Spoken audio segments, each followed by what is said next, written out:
ഈ ഒരു ലൊക്കേഷനിൽ ശരിക്കും പറഞ്ഞു കഴിഞ്ഞാൽ വേക്കൻ്റ് ആയിട്ടുള്ള പ്ലോട്ട്സ് ഇല്ല കേട്ടോ. അതുകൊണ്ട് തന്നെ ഈ പ്ലോട്ടിന് ശരിക്കും 35 ലക്ഷം എന്ന് പറഞ്ഞു കഴിഞ്ഞാലും അതൊരു വലിയ വിലയായിട്ട് തോന്നത്തില്ല. പക്ഷേ വളരെ വില കുറച്ചാണ് ചോദിച്ചിട്ടുള്ളത്. നമ്മുടെ ഈ പ്രോപ്പർട്ടി വരുന്നത് തിരുവനന്തപുരം ജനറൽ ഹോസ്പിറ്റലിൽ അവിടെ നിന്ന് വഞ്ചിയൂർ പോകുന്ന, അതായത് വഞ്ചിയൂർ കോർട്ടിൻ്റെ അങ്ങോട്ടേക്ക് പോകുന്ന ആ റോഡിൽ മാതൃഭൂമി റോഡിനകത്തേക്ക് കയറാം. മാതൃഭൂമിയുടെ കെട്ടിടമൊക്കെ നമുക്ക് അപ്പുറത്തേക്ക് കാണാം. അതിന് തൊട്ട് മുന്നേ തന്നെ വലത്തോട്ട് കാണുന്ന വഴി ഒരു 50-60 മീറ്റർ വരുമ്പോഴത്തേക്കും ദാ ഈ കാണുന്ന പ്രോപ്പർട്ടിയിലേക്ക് എത്തും. ഇവിടെ ആണെങ്കിൽ ഒരു അഡ്വക്കേറ്റ് രാജീവിൻ്റെയൊക്കെ ഒരു ബോർഡ് കാണാം കേട്ടോ.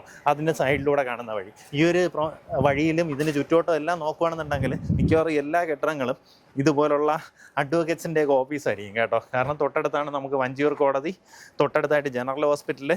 ഇനി ഇവിടെ നിന്ന് നമുക്ക് സെക്രട്ടേറിയറ്റിലൊക്കെ പോകണമെന്നുണ്ടെങ്കിൽ വളരെ ഈസിയാണ്. അത്രയ്ക്കും തൊട്ടടുത്തായിട്ടുള്ള നല്ല അടിപൊളി ലൊക്കേഷനിലാണ് ഈ കാണുന്ന 6 സെൻറ്റ് സ്ഥലം വിൽപ്പനയ്ക്കുള്ളത്.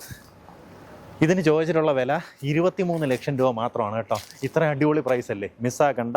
നമുക്ക് സിറ്റിയുടെ ഹൃദയഭാഗത്ത് ഏറ്റവും പ്രൈം ആയിട്ടുള്ള ലൊക്കേഷനിൽ അടിപൊളി ഒരു പ്രോപ്പർട്ടി സ്വന്തമാക്കാം. 6 സെൻറ്റ് സ്ഥലം, പെർ സെൻറ്റ് 23 ലക്ഷം രൂപയ്ക്ക് നിങ്ങൾക്ക് സ്വന്തമാക്കാം. ഈ പറഞ്ഞിരിക്കുന്ന വിലയിൽ വളരെ ചെറിയ രീതിയിലുള്ള ഒരു നെഗോസിയേഷൻ സാധ്യതയുണ്ട്. ആ കാര്യങ്ങൾ നേരിട്ട് അദ്ദേഹമായിട്ട് തന്നെ സംസാരിച്ച് ഡീലാക്കാവുന്നതാണ്.